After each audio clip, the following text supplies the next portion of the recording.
All right, we have Armando. Episode 165. He gets so starstruck, he forgets the whole intro. Hold on. We have Armando. Sucks at cameraing. Yeah, we have Armando Montelongo, star of A&E television show, hit show, Flip This House for episode 165. We're going to get started right now.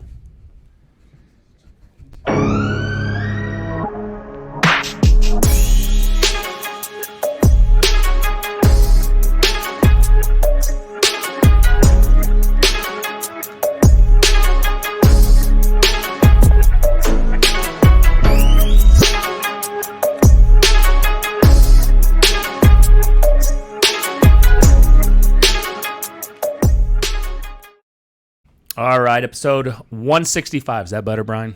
165. 165. We have star of A&E's television show, Flip This House, Armando Montelongo, back on. We're excited to have him back on to share where the opportunities are in this marketplace right now, right? You're hearing a lot of negativity. Redfin just shut down their iBuyer program. They announced that yesterday. We're hearing where interest rates could be going. They're already up. We're hearing buyer demand is down. We're hearing home values are falling, but there's going to be opportunities in here. And so today's show, you're going to want to tune in. You're going to share this out. You want to record this, right? So save it. Tag a friend in it, because today's show is also sponsored by our favorite people, Mortgage Mike, mortgagemikeoftexas.com. If you're looking for that loan officer who wants to show you how to get a lower interest rate right now, right? He's really specializing in these interest rate buy-down strategy programs, the 2-1 and the 3-2-1 buy-down, really, really working for our clients here at the Good Home Team and at Livian. So you're going to want to go to mortgagemikeoftexas.com and ask for that Mortgage Mike stamp of approval. Then you're going to want to get them a home warranty, right? We're seeing more seller concessions. We're seeing more sellers willing to offer up home warranties. So then you're going to want to get them over to Theron Smith at Armadillo Home Warranty. You just go to armadillo.1/TOR, T-O-R-E, right? They've got a one-page contract. So it's easy. They, if you make a claim, they'll also let you pick your own contractors, so you don't have to use the shitty ones that come with most home warranty companies. And then last but not least, the best property management company in DFW, voted by us three here and Jesse, so 4 of us. Yep. Right? So go to homewarddfw.com, connect with Dana Wynn, and make sure that she sets you up with the best management here in the Dallas-Fort Worth area. Wow. Got through that no problem. There we go. Oh, it's me now. And we've got him back. 2 years it's been since we talked to Armando. Yeah. A couple of things to note before it gets on. He got jacked, which is awesome. And a lot of his predictions from last time came true. So we're really actually super excited to have Armando back on. He's an incredibly insightful guy, very, very, very savvy investor, obviously very successful. He's one of the first guys when we were still in a state of real exuberance in the marketplace that was ready to act when opportunity arose, while a lot of other people in the industry were still talking about, things never really changing. So no, I can't read on the air. Let's do that. I got to tell you, I'm not a professional. Okay. I'm not a professional. Okay, I was just going to read his bio. But I know. I can't. I read like a 4th grader. Here's what we can do with Armando. We can bring Armando on right now. Have him tell you his updated bio, because this one's a little bit older, right? So he was best known for his role from 2006 to 2009 on A&E's reality TV show Flip This House. He's founder of the Armando Montelongo Companies, which has real estate investment seminars. But what I would want to hear is, what is he doing now? Yeah. Right? Because there's opportunity for real estate agents. There's opportunity for real estate investors. This is the time for us to really button everything up and for us to make a lot of money. So let's bring him on. 100%. Oh, yeah. What's going on, buddy? How are you? Brother? Gentlemen, how you doing? Good. The great thing I heard was you don't have to use the shitty contractors by the warranty company. That is fantastic. I love that. Yes. I mean, look, I'm going to tell you right now, like when Armadillo approached us, right, we're good friends with one of the founders of this home warranty company. And look, they were all kind of the same. And I had a big issue with a big warranty company in the past where they're like, yeah, it's all covered. So on my own house, I had a plumber come out, and the guy's like, yeah, I don't get on the roof. and I don't go underneath the house. It was a pier and beam home. I'm going to charge you extra. And I'm like, well, that's not, no one told me that. Where the pipes are. And the extra charge that he was going to bill me for, I could have just got another plumber to actually do it cheaper. And so I called up the warranty rep. He's like, yeah, that's in the contract that, if there's not a cleanup valve right there in front of anybody that's easily accessed. And I'm like, easily accessed? What are you talking about? You just pull up the crawl space area, crawl underneath Go her. down. Yeah. If I can fit my big ass under there, it's easily accessed. And so I've always had big issues with that. And then when Armadillo came and approached us, they have a 1-page contract.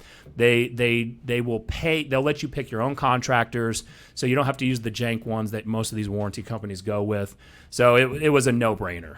Nice. 100%. Yeah. So man, like, look, you came on at the end of 2020, and you said there's going to be some tough times coming ahead, right? So you when I replayed that show, you talked about we're going to start seeing some erosion and some downturn and slowdown in the first and the secondary markets, right? So more of those secondary home markets, and ultimately here we are today where we're seeing inventories going up, we see inflation all-time high, we're seeing interest rates, we don't know where it's going to land, right? It could be stay at 7%, or it could go all the way to 11 or 12.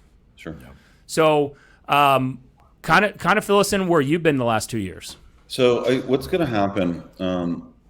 We prepared for this. I would say this is our third huge real estate cycle we've been in since I've been in the business, which is 2001.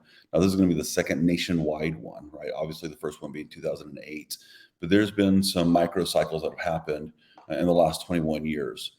What we've done is we've prepared. We've gone and we've actually built software, and this is not software that's available for the public, but we've built software that can actually go in there and identify not only any foreclosures in the market, any tax liens in the market, any house that's distressed, it will automatically flag it, comp it, write the scope of work on it, price of scope of work on it, and can go and make an offer on it within microseconds. And what we found is, we can text the realtors, email the realtors, and what we found is that most realtors, and this is very important for everyone who wants to make an offer or is a realtor out there, they don't open 70% of their emails.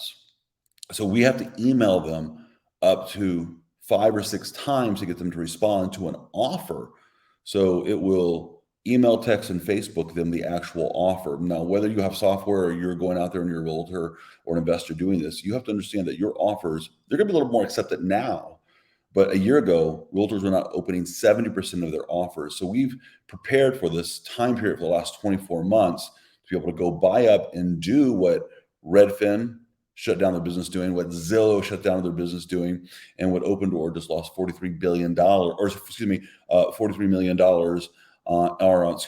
lost on 43% of their houses in August trying to flip houses. So the big players are going to move out of the market, and it's time for the investors, the people who really move the housing market, which is small investors, which could be large investors as well. But it won't be the large investors like basically the software investors of old, the guys who are technology guys who know nothing about real estate. So this is a great time to be getting there and begin to invest in this defaulting market.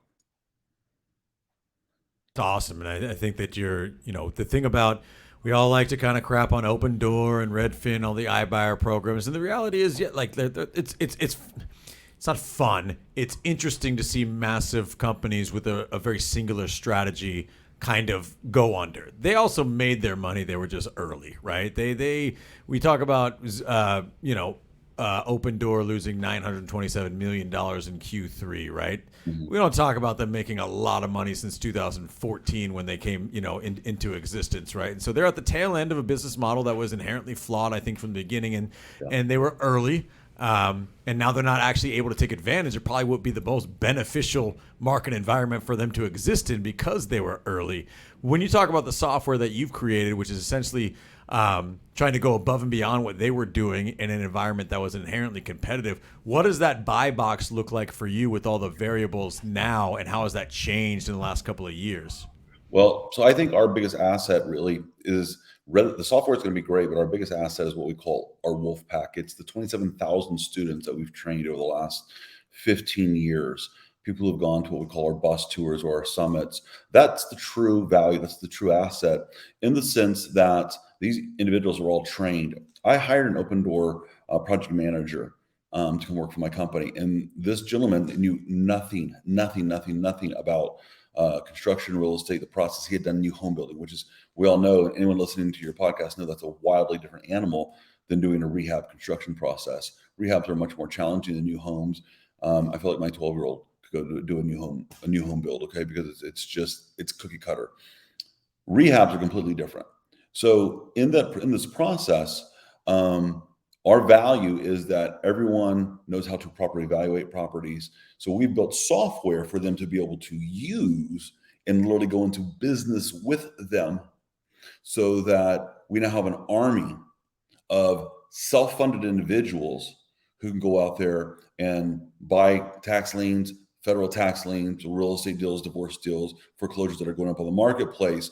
And rather than the money coming from a large fund, it'll come from individual investors who will take the lion's share of the profit, and we're helping them with the transactions.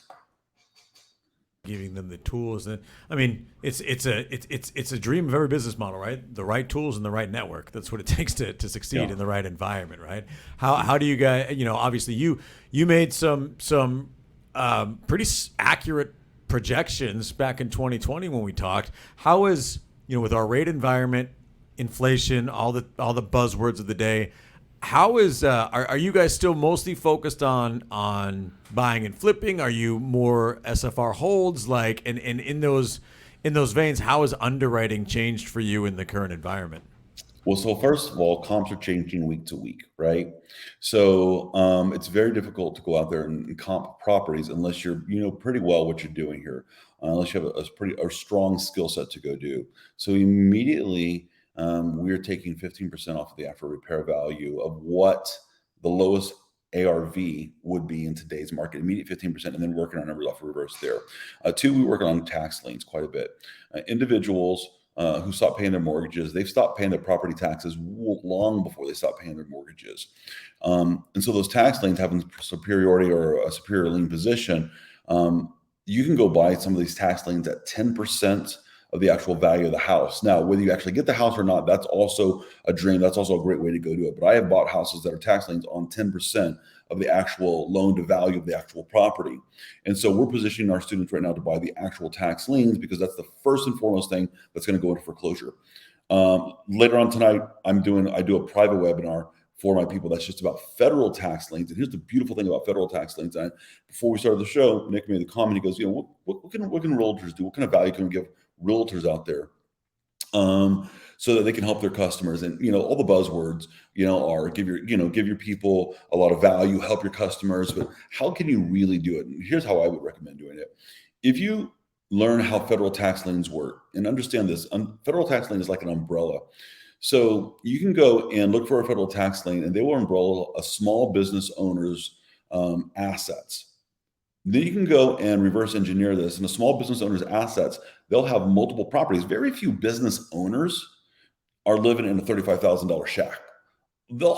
They stretch themselves, they push themselves. These are entrepreneurial individuals who will buy the maximum value of a house that they can afford. There's the ones who will buy a little bit nicer house. There's the ones who spend money, or maybe you have a couple of rental properties. So these federal tax liens will balloon or umbrella across multiple properties. Well, let's say, I'll tell you a real deal I ran across, okay? An individual had 7 gas stations, $1 million federal tax lien, or excuse me, a federal lien. Okay, this was the United States Attorney General. It's a criminal situation. $1 million lien across 7 gas stations, but also against property. So I bought a piece of property. We talked to the U.S. Attorney General's attorney. It sounds really complicated to do. It's not, because they want their money. We got $100,000 towards the federal tax lien released. So they released $1 million on that property. We paid them $100,000 out of that property, and we were able to look at that property for 50 cents on the dollar so that we could turn an amazing profit on it. So these federal tax liens, you can pick up 4 or 5 different properties, parcel out the releases. So we're buying things at a much lower value because things are depreciating. I think what investors have to realize and understand, that they think, hey, 5-6% is high. When I was buying houses, when I first started, My hard money loans were 18% in 6 points.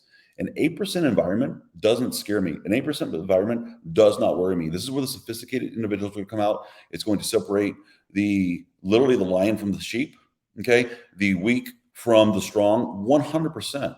And the people who have some deep skill set and some strength of heart are going to make a lot of money. They're going to make legendary money in this market because everyone's going to be scared of 6% inflation, 7% inflation, 8% inflation. If it goes to 11%, more players are out of the market, which means more profit for the people who actually know what they're doing. This, Armando, with that, and I'm glad you kind of touched on that, because again, replaying the December conversation 2020 that we had with you, we were going back and forth. I disagreed with you a little bit where it was going at the time, we both knew something was coming. We just didn't know soon or how far out, right? So, yeah. with what's kind of projected, how much runway do we have in our buying opportunity? So right now we know that we just exited a unicorn market, right? And hopefully we never enter that again, because that usually means that it was a COVID related shutdown again. Sure. And they're just pouring money back in and they're just trying to shut us down. But it's a whole different conversation. And so now we're moving into this next real estate cycle, and the buying window the good buying window is going to last for a short period of time. Then everyone's going to jump in. So what's kind of your length of time frame prediction of when we move out of this cycle and get back into what we call more normalized?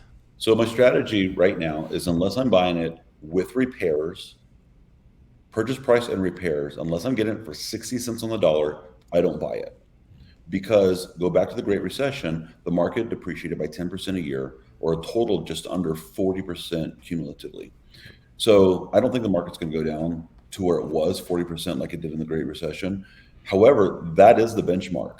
So I won't, because I want to be able to turn a profit. Now understand that if it went down 10% the first year, if you bought it for 60 or 70 cents on the dollar, you can still turn a profit, just sell it for less than 85 cents on the dollar and just still turn a profit. So I won't buy a property, which is why I'm doing tax liens right now, unless I'm all in for 60 cents on the dollar. So even if the market moves down, there's still a profit spread, which is why I'm going after tax liens, which I'm going after federal tax liens, state tax liens, and tax deed properties. And that creates a huge amount of spread. Also, to answer your question, I will lay off most of my buying for about a 6-month time period. So literally from August until I would say February, unless I'm getting it for less than 60 cents on the dollar, I won't buy at all. Yeah. I believe around February is when the buying can really begin and the money can really begin to make, because this thing hasn't stopped. This thing hasn't really began faltering yet, in my opinion. It's slowing down. Properties are sitting on the marketplace. There's less buyers. It's stalling right now. After the stall, we'll begin the fall. And that is when we'll begin buying, which will be literally end of winter, beginning of spring next year. But it's going to fall throughout the summer, which is why you're going to want to buy at 60 cents on the dollar. After that, you're going to have an 18-month to 24-month time of recessionary period. Now, understand, we can tell out of the recession, but properties will still be low. You don't come out of recession like this. You go into recession and you come out of recession. In 2008, everyone thinks that we did this, but really the recession started in 2007. And it did this number, right? And then everyone thinks it did this. So it was a gradual process. I mean, it's very quick in a 12-month time period, but it felt like it was 3 months. Same thing's been happening. So we're still faltering. It's still going down. And this is going to continue to happen. So I would not buy anything for market value right now. Now, your realtors aren't going to like that. They're going to be pretty pissed off at me for saying something like that.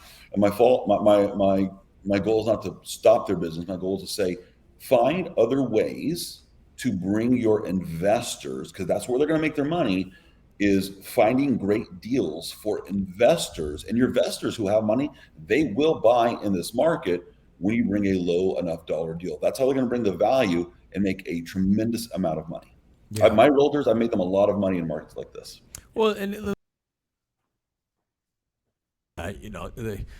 we should be honest, the realtors that are going to get annoyed or mad about saying that, like, You can't get mad at a market. You just need to learn to adapt and operate inside it. Opportunity never disappears. It just manifests itself differently. And I think there are a lot of forces at play that really parlay with exactly what you're saying. You talked about federal tax liens before. You mentioned property taxes a little bit earlier. I think one of the biggest asset, bubbles that might be unraveling right now is with the level of inflation that we have.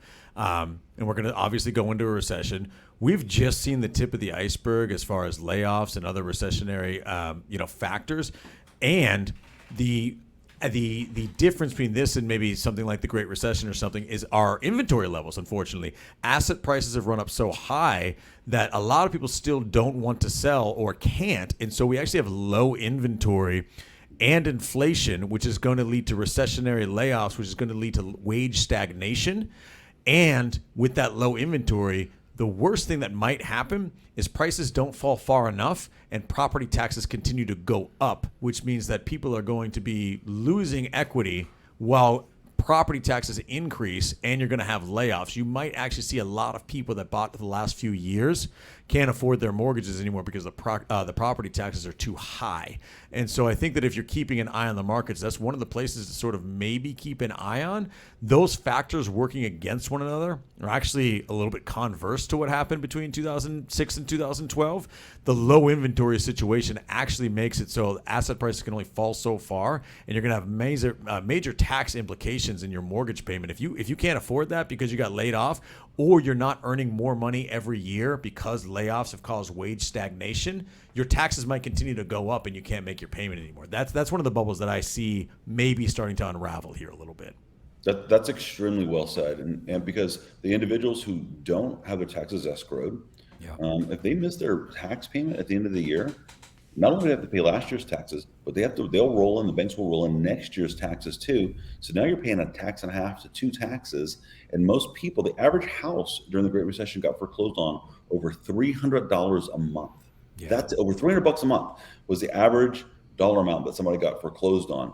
So to your point, which is a phenomenal point, the way you said it was so eloquent, that these individuals, if they in fact get behind it all in their taxes and then they lose their job on top of it, and layoffs are beginning to happen because people have gotten lazy. They're not working. They're not putting in the effort. Okay. I have seen this happen time and time again. They're not putting in the effort. They want it to come to them. They want a government check. Then what's going to happen as these layoffs happen? They are going to get way behind on their payments, but because taxes can be a superior lien position, it's still a great play because either, like in the state of Texas, you're going to get 25% on your money annually. In the state of Georgia, you can get 260% or 240% on your money, depending on the time of year that you buy, or you can actually get your hands on the actual property and wipe a mortgage out in a best case scenario.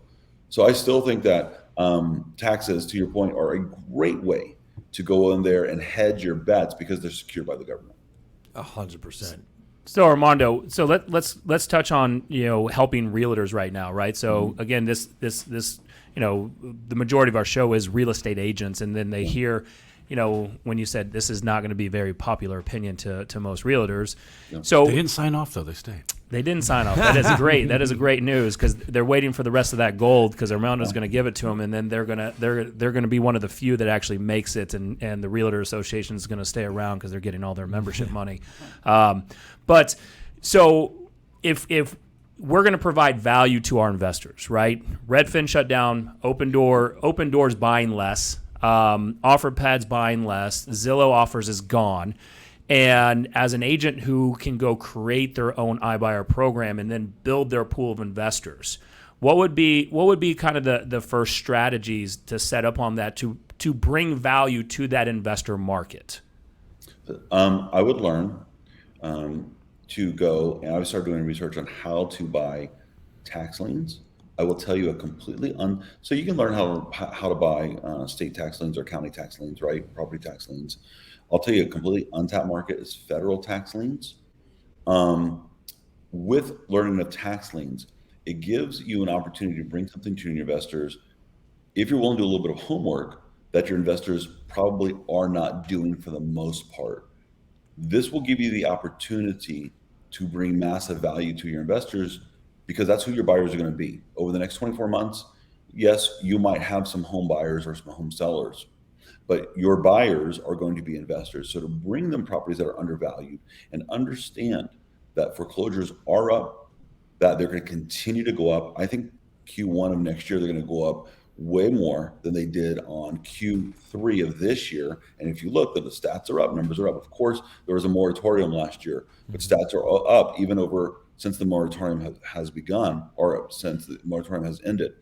So going and finding, researching, studying how to do some federal tax liens, how to do some state tax liens, so that you can bring these properties that are undervalued to your investors. Look, it's a win.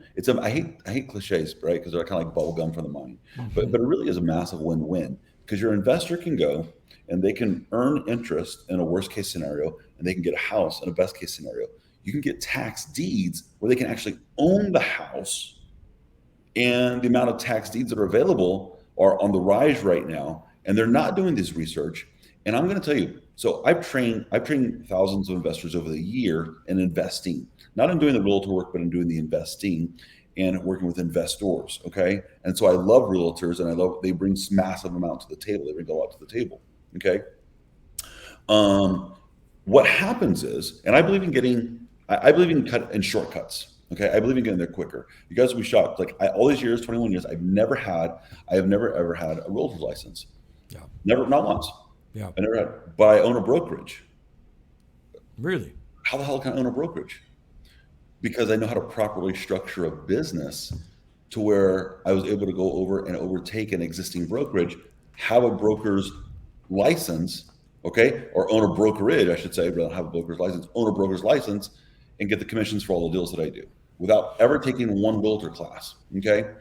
So, and the reality is I took a realtor class when I was 19 years old and I dropped out. I dropped out and I never got it. So there's ways to do shortcuts. There's ways to get there faster, much faster. And in training all these realtors, I said, listen, 5 investors can make winter summer for you. 5 investors can bring the bad times to the best of times and make you a tremendous amount of money, because these investors who have some money, they will buy. They will buy. So if you guys don't mind, I put together just a free report on tax liens for your people. Would you mind if I give them a URL? Absolutely. Please. We'll throw it up on the screen here. Okay, it's just utflips.com. Okay, that's letter easy. U, letter T, utflips.com. It's for the University of Texas. He's a Longhorn. Right. utflips.com. Okay. Put that up. And there's a free report on tax liens, right? And they like that. There's like $5 ebooks and that stuff after that, right? There's things after that. But I gave them the opportunity to just read about it and see if it makes sense to them. Sure. Because it's this mystical thing that's not as difficult as people think about. By the way, I got to say, your guys' intro and your guys' graphics and your guys' studio, man, talk about stepping up your game in the last and even your voices, like even how you guys talk about things is so refined and so professional. You guys sound fantastic. You sound great. I appreciate that. You know what's funny about that? We obviously run real estate businesses, and we talk about this all the time. Matt and I and Nick came. We just did a live training event this morning, and we always bring back to the same gist. Like everything you do in life, it's just always gonna fucking suck at first, and then you just keep doing it, and then you finally see a finished product of 3 guys that have been doing this for 4.5 years. And you're like, they got it pretty dialed in now. And like, because you've been on this show and you people that watch this seen the beginning, like it really was not like this in the beginning. We were terrible. And everything was chaos and it sucked all the time. Well, like even your voices, you're like, guys, on this real estate show, what we're going to be talking about. Les Brown used to tease me. Les Brown used to tease me and say, Les and I are good friends. And he'd say, here comes Armando. He's trying to use that voice right now. He's trying to use the voice, right? And you heard Les Brown's voice. He's got the greatest voice in the world, right? But even your voices, you've gone from, hey, guys, we're going to talk a lot about real estate, too. Guys, hey, we're talking about real estate. I love that. It's about tonality, right? It sounds great. It sounds great. I mean, it's all with that tonality and everything else on that. And I think we have better mics. I think it's the mics. I mean, we were using the cheap shit back then. It's gotten better for sure. Armando, you kind of mentioned something with, and I'm going to go way back, right? And I followed you from the show to when you launched your seminars. to, did you call it the Wolfpack Bus Tour? I think it was called. Yes. And big decisions are made at big events, and so. As a realtor, that's going to bring value, right? So this next wave is going to wipe. I mean, there's some estimates from the Real Estate Association. We could lose, we see 50% decline in licenses. So if we're going to provide value, bringing in seminar, doing these types of seminars with people like you, is there opportunities where you see that in the marketplace where Armando comes in and does seminars for large groups where it's investors, agents, and we're talking about tax liens, we're talking about these bus tours, we're talking about X, Y, and Z that then provides value to the marketplace. We curate the content and we're the host. And we're bringing in experts like you. Is that something that you start seeing more in the marketplace again? Absolutely. I think that people are going to, the people who want to make money, who are serious about it. Everyone wants to make money, but the people who are truly serious about it, they're going to know they have to raise their game. They have to raise their skill set.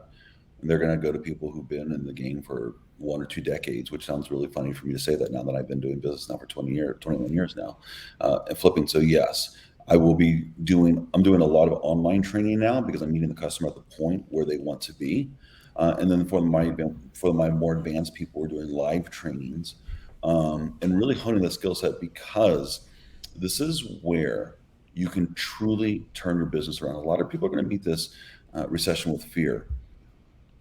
The savvy investor, the educated investor, okay? Thank you, Patrick Lee. The savvy investor, the educated investor, these are the ones that are going to really, and listen, even if you haven't done it for a long time, you could completely change your family's legacy. Let me give you an idea, okay, just real quick. And you guys probably heard me say this before. I started when there was a recession in Texas, and house prices were depreciating by 40% overnight because of mold, okay, 40%. Houses were sitting on the market for a minimum of 6 months. Houses sitting right now, that doesn't scare me. That doesn't bother me. Houses in the market for a minimum of 6 months. I went and I bought and I bought and I bought houses, okay? These mold-infested houses. And I made $1 million my first year and made $3 million in 3 years. This market doesn't scare me because I know where the landmines are.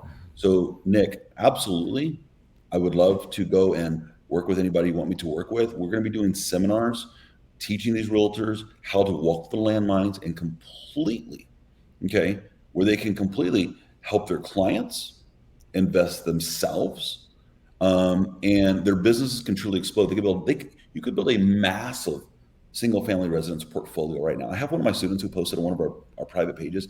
He's been in the business now for 7 years. He has 300 doors. That's pretty good for a guy who just got out of the military and had no money when he started. Wow, it's pretty damn good, right? Yeah, that's real good. So, yeah. But you started in economies like this, right? You started in Vegas. We did Vegas in 2012. No one was investing in Vegas in 2012 except for Zappos. And Vegas look it up. Like, I encourage people to look it up. Vegas was a dead market in 2012. Mm-hmm. We bought $43 million of real estate in 9 months in Vegas. Wow. Okay, we were buying stuff. I think it was in the Summerlin community for $85,000 to $100,000. That stuff's worth $400,000, or it was at least 3 months ago. Sure. 4 months ago, $400,000. Our students would buy 2, 3, or 4, or 5 houses. Look at them today. Those people are paper millionaires or real estate millionaires, right? And so, knowing what to do in these economies, knowing how to adjust during these economies, knowing what to look for, and why not to be afraid. Okay. First of all, being afraid will make you broke. But why not to be afraid? Because look, you guys said it, just staying in the game, 50% of the competition is gone. Yep. So just staying in the game, you're way ahead of everybody. Yep. So stay in the game. And then I have another thought, and this is a little bit more motivational, but if you guys don't mind, years ago, I was trying to go out there and work out and get fit. And I hired this guy, right? And he goes, Armando, we're going to run wind sprints in the sand. I have this house on the beach in Newport Beach. It's the house closest to the whitewater, Newport Beach, right on the boardwalk. And we're going to run wind sprints in the sand. And I'm running wind sprints. I'm like, my chest is popping. My chest is it feels like, man, I'm dying. He goes, that's because you have polyps. You have these polyps in your chest and they're literally bursting. Yeah. So after the third or fourth run, they're going to stop bursting. Meaning for the third or fourth day of doing this, I don't know if I'll make it to the end of this day. He's like, He goes, so he had me run one day, next day, third day, fourth day, they stopped popping. Because you want to see something really magical? He goes, go run on the boardwalk now. And I was light and my legs were free. And I felt like I was running on air because I'd been running in the sand. If your realtors get up every day, grab their cup of coffee, look for deals online, not just like scrolling, look for deals online, contact their investors, build up their buyers list. Just somebody going and saying, hey, you know what, Mr. and Mrs. Realtor, I'm really interested. I'd look at my hands on a fourplex. That makes you start looking. By running in the sand, it seems like when you're not accomplishing anything, you'll begin to build this momentum and you'll build that book of business. And that's more motivational, but it really is how I made my money, is when I didn't feel like working or when I didn't think I was accomplishing anything, I would still work. We hear about this on podcasts. We hear this on Instagram. I put in the work. I put in the work. I put in the work. But truly, I was doing this like before it became like a buzz cycle, a buzzword to go say this stuff.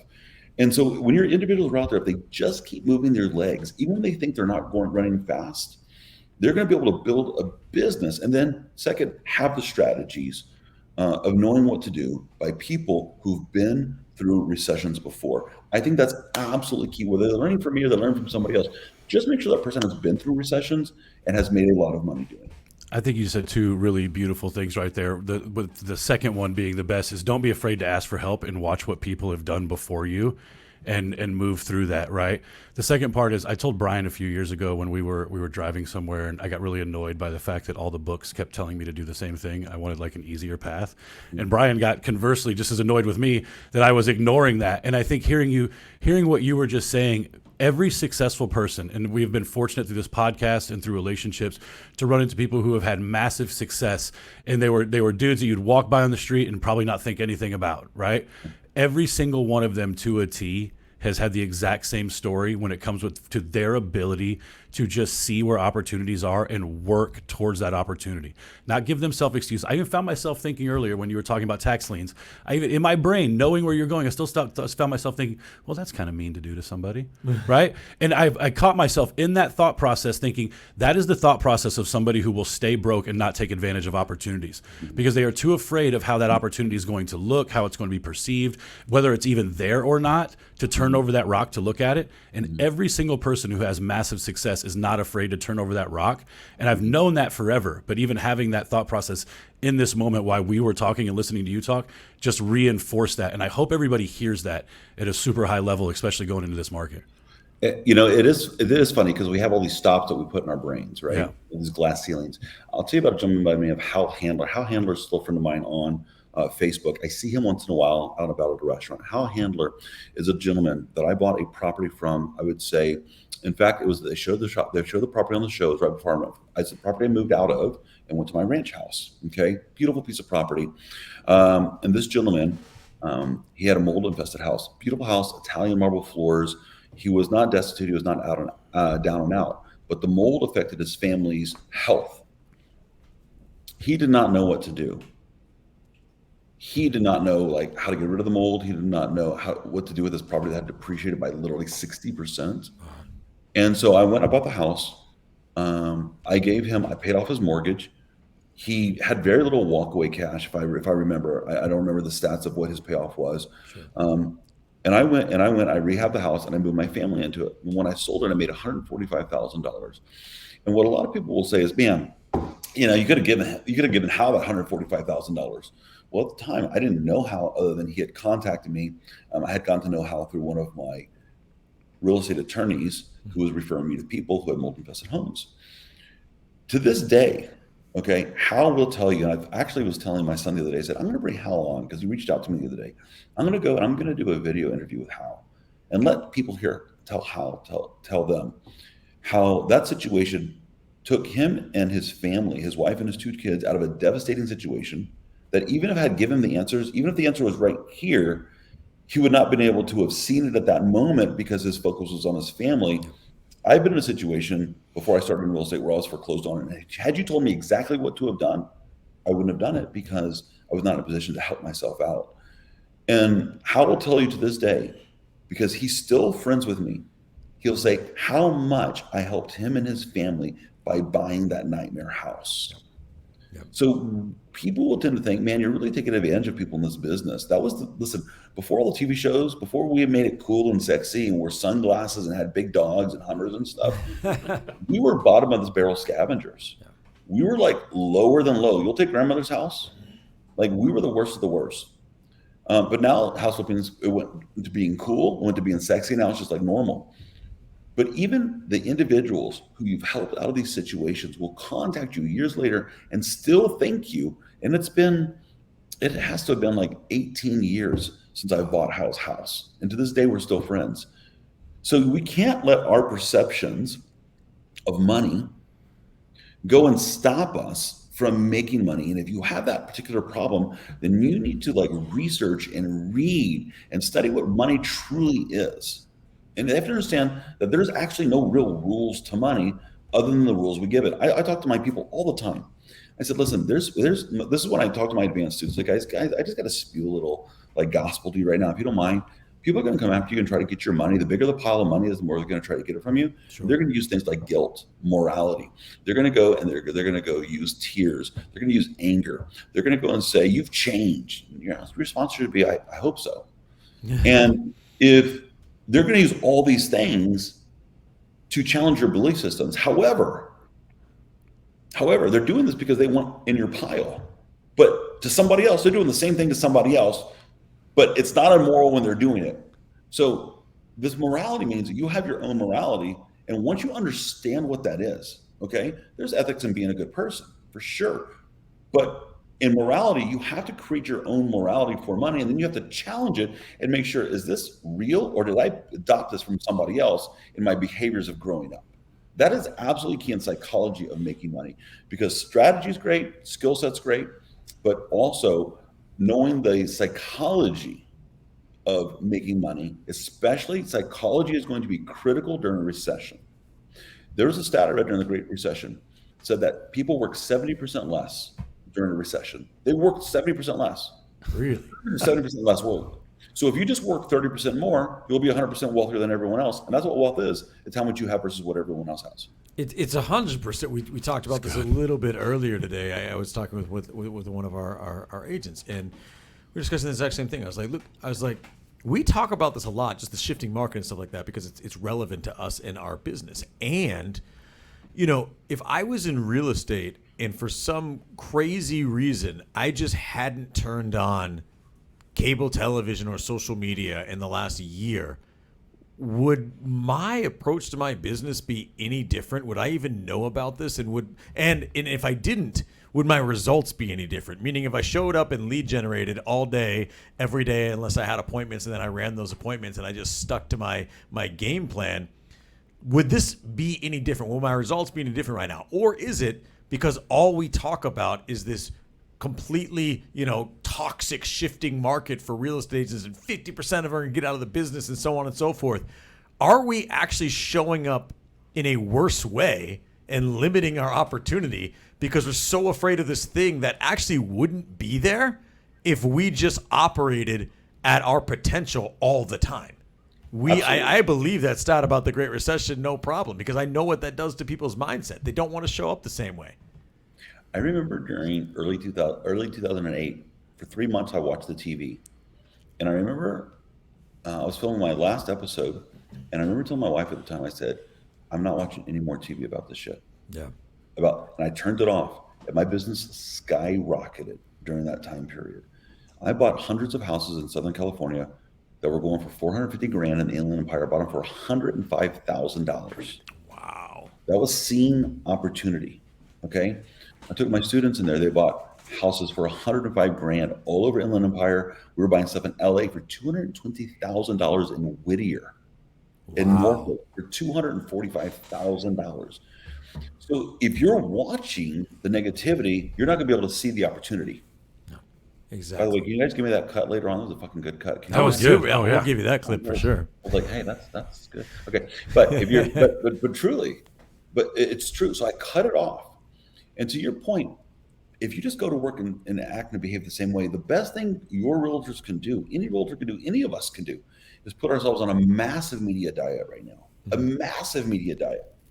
Yep. I have an opinion all the political things that go on and the political warfare that's going on, it's nothing more than to create a mass distraction for us. Sure. It's like bubble gum for the mind. There's no nutrients to take us away from going out there. It's no different than the Colosseum, right? So the Colosseum was created in 70 AD. And the purpose of the entire Colosseum, was because the Roman Empire was becoming so great, so vast, that they were having a hard time keeping the outer layers, the outer colonies, from going and from insurrection. Sure. So they came up with the idea of the gladiator games, and everyone thinks it was gladiators killing each other all the time.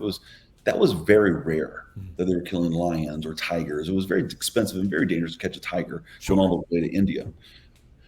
But what happened was they would have an entire feast, okay? And Juvenal said, give them circus, give them bread, all right?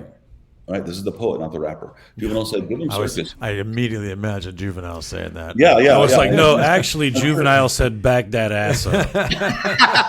Right. So give them circus, give them bread, which means entertain them and feed them for free. Yep. Okay, and they will be distracted from insurrection, from creating a greater empire. Sure. So the nonsense that's on TV right now, okay, even sports, right? Yeah. Even the politics, all the stuff going on, it affects your money every time you watch it. And you have to put yourself on a massive diet to be able to stay positive and to be able to stay focused. A podcast like this is great because it gets people focused. Sure. On making money. Sure. But they can cut out the rest of the nonsense and the rest of the noise. And the more they do it, the more their income's going to go up. I love that. You hit the nail on the head, and you could take that a million different directions. Even with the media diet, the social media diet. Think about, since you started your investing career 21 years ago, you said, right, to today, yes. How much time do you just think is lost to this, just in your face, and you're getting nothing from it? I do interviews with people. 4.5 hours a day on social media. Wow. 4.5 hours a day. I said, what if you put 3 of that into looking for deals? Right. We've had this conversation a couple of times recently, just doing the simple math on a 40-hour week job, and everybody in this industry will understand how much time this is. Yes. If you lead generated for 3 hours a day, spent 2 hours a day following up with people, and then went on appointments for 3 hours, you officially worked an 8-hour day. And if you're in real estate, if you did all of that, you would have one of the most massive businesses I have ever seen. Yeah, massive. You know what I mean? And it's just to work the 8-hour day, you would have to work for $20, $25, $30 an hour that you probably left to go into real estate. Yeah. Right? The beauty of it. You probably left something where you actually committed to doing activities every day because you got a paycheck. And then you stop doing the stuff you're supposed to be doing. It's not surprising. The paycheck could go way higher. Not at all. Yeah. So I agree. If people do what's most productive first, that's what makes you the money. Yeah. What's the most productive? What makes you the most money? What makes you the most money is what people don't want to typically do. Yeah. So do it. Focus on what's productive. If I don't know what productive is, what makes me the most money? Yeah. And then get rid of the rest of the stuff. Again, what makes people the most money is what they don't typically want to do. That's all that separates wealthy from the average. What does that look like for you? Like in your day? I spend a good portion of I spend my mornings thinking. I spend my mornings doing deep thought about what strategy is. I enjoy that quite a bit. For me, we've began to pick up our social media presence, and I will tell you, I have deliberated back and forth. Man, do I really want to contribute to numbing people out, sure. Right? And do I really want to do this stuff in the first place? But we've done it because we've had such a demand for people asking for more strategies, more knowledge. So spending time strategizing social media, believe it or not, with real content, taking our trainings way more online to meet the homeowner and the buyers at the point, and our students and investors at the point of where they want to be met on their phones and their computers. When it comes to actually going and investing, I have people who look for deals for me, and then I go and I can get a deal in front of me and I can assess it in like a matter of 2 minutes. Sure. Right. Now I can just go boom, boom, boom. This is what we need to do. Oh, that's a good deal. That's a bad deal. That takes no time. But there's days where I don't even feel like doing that. But I make sure if I don't feel like doing that, I absolutely do that. Yep. Okay. And I do all my most productive stuff in the morning. That's when my mind's the most clear. After that, I break it up. I go to the gym during the middle of the day because it gives me an actual break. Yeah. Also, what happens, it wakes me up for the afternoon. And I go back and I do my more day-to-day stuff in the afternoon, and then I'll do some webinars in the evening or whatnot. And then I have days that I'm not nearly as busy. So I'm not the most busy guy in the world. I am highly productive. Yeah. So I refuse to create busy work. I only do things that are going to make money, and everything else I leverage out. You ever met that dude that says he works a 14-hour day, but then you see him at the office, he's bullshitting around? Yeah. Like, working more is not necessarily more productive. He's broke. Yeah. And they're and stressed. Yeah. Yes. And stressed. And probably not actually working 14 hours. Yeah. Man, I used to work 14, 16-hour days, but that was included being at the bar, having drinks, going to dinners, Exactly. Right? Yep. Had to take agents to the local, single moms club, right? To talk to them, right? Go support single moms, all this nonsense that wasn't productive, right? And then you just get productive and your stress levels go way down and you make a lot more money. Yep. Super true. Speaking of stress levels, Brian, there was one question as we wrap this up that you wanted to ask Armando. And it was the ending question. The ending question. We do this every episode, so this is not specific to you. We're doing this with every guest now because I don't like their answers, and I like to hear everyone else's. So as we wrap this up, thank you for coming on, by the way, man. I really appreciate catching up, dude. We've got to do it again. Before you ask a question, go to UT Flips. Yes. So UT Flips, we're on there right now. The tax lanes, I need to freshen up on it. I'm going to go sign up. Yeah. I do want to I want to get with Armando, bring him in. Like maybe this is a podcast seminar that we can bring to our Dallas area listeners and really, really provide value to the agents, so the agents can then go provide value so they don't go out of business and have to go get different jobs. So go to UT Flips, and then also support the sponsors of this show, right? This show wouldn't be around for as long as it has if it wasn't for our sponsorship, which is Mortgage Mike of Texas, the best lender in Texas and in Oklahoma now, right? So go to Mortgage Mike of Texas, ask for that Mortgage Mike stamp of approval. Then Armadillo Home Warranty. Go to armadillo.1/TOR, TORE. I think Theron had a little comment up there where he's like, said, "Come on, Armando, let Armadillo cover all those investments." So make that connection. Yeah, that would be a great connection. They're in all 50 states. So go to armadillo.1/TOR. And then look, as you're learning and really providing value to your investors are picking up properties, right? They don't need to spend their time managing it. Get them over to homewarddfw.com. Get them with Dana Wynn, our property manager. She manages all our personal properties, right? So you want to leverage out your time so that you can get them into more properties so that they can just earn the cash flow and just enjoy it, right? It's about that freedom. So homewarddfw.com, and then Armando's UT Flip so you can actually learn what you're talking about, right? You need to learn what you're talking about because knowledge is power, knowledge is value, and then you go execute that in the marketplace because money changes hands when problems are solved. So I do a thing where we all finish each other's sentences like, because knowledge is power, and we do it like that. Yeah. When problems are solved. Yeah. All right, Armando, I'm ready for the answer. What is the biggest animal you think you could beat in a fist fight? It's a great answer. A wolf. You guys so underestimate the quickness of these animals. First off, bullshit. I'm gonna call it Look, Nick. In defense, Nick doesn't even want to fight like a gardener snake. Nick's is like a goldfish. He thinks he can beat up every pit bull in the galaxy. I think I can end all dogs. There's no way you can beat up. Have you guys seen a wolf? They're massive, right? They're big. Yeah. But I have to say wolf for two reasons. One, we have the wolf pack. Number two, so I can't back down, right? Number two, you ever seen that show? I don't know. It's probably Liam Neeson. Somebody probably stole his daughter or something. And he had to fight a wolf, right? Yes. And he got a bunch of broken glass and he taped it to his fist. Dude. At the end of it, he's going one-on-one with the wolf, right? I have a story popped in my Facebook. I watched that movie 3 years ago today, like a week ago. Forgot about it and literally posted on Facebook. Thank you, Liam Neeson, for wasting 2.5 hours of my life. I know what they crash. It's a plane crash in the mountains, and then wolves start stalking them and shit. Is that what you're talking about? Exactly. Oh my god, I know exactly what you're talking about. But see, if you don't say something carnivorous and large, you're like a turtle. Yeah, exactly. Now all the vegans are pissed, right?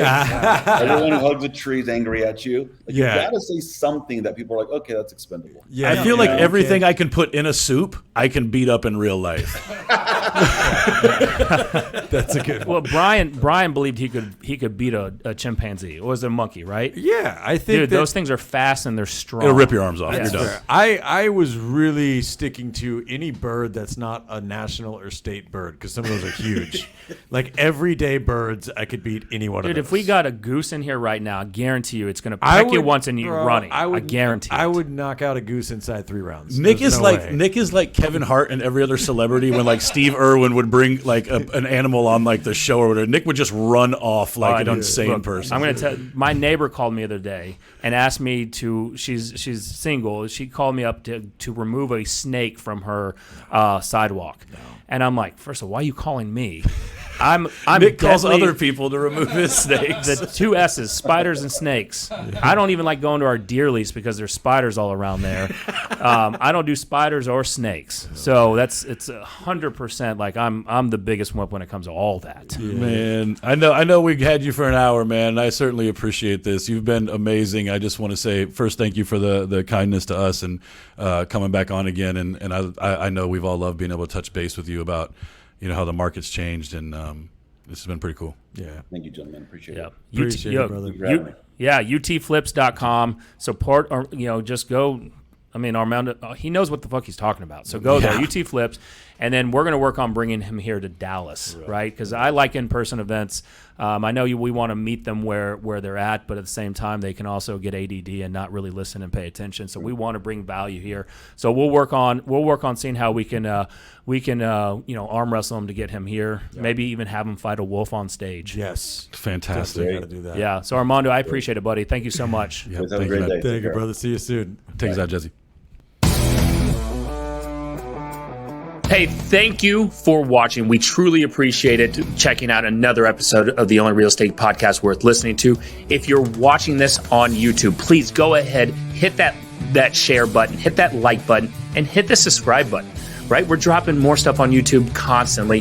If you're on iTunes, leave us a review, please. We're really, really focused on building up those reviews so we can get more searchable content on there. And if you're on Facebook, like everyone else is, go over and search the only real estate group worth being a part of. You're going to want to go join that group. I'm telling you right now, there's so much gold in there. So go join, share us on YouTube, and leave us that iTunes review, please. Go do it right now. We'll see you on the next show.